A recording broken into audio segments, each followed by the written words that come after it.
Hey guys, in this video we're going to be putting the HTC One and the iPhone 5 against each other in some speed test and benchmarking performance tests. So let's start this off by clearing the applications that we have on both devices.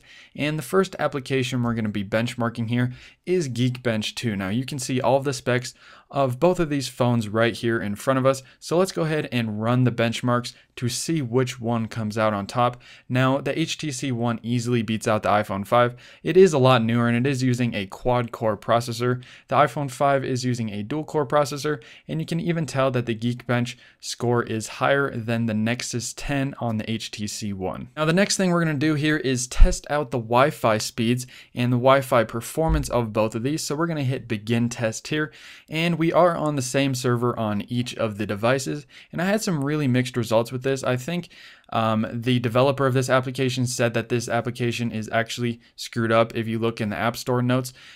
So that may be a reason why this is so funky right now. And I did the test again afterwards, and you can see the iPhone 5 was actually the faster one, but the HTC One started off fast and then it started slower.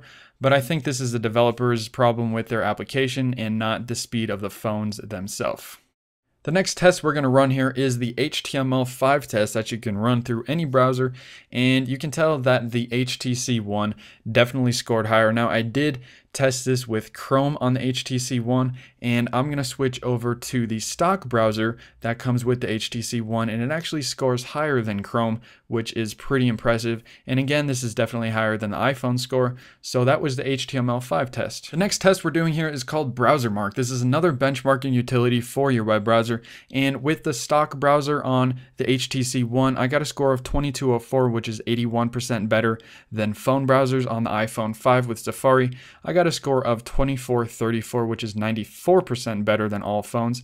And I did the same test on Chrome, and it scored higher on the HTC One than the stock browser did. So guys, that was my comparison in speed test and benchmarking utilities of these two phones. Both of these phones are extremely fast, but it's no surprise that the HTC One does beat out the iPhone 5 in most of these tests because it is a newer phone. It has better hardware, it has better power overall. But anyways guys, I'm curious as to what your thoughts are. I will have a full comparison coming soon of these phones. Stay tuned for that, and I'll see you guys in the next video.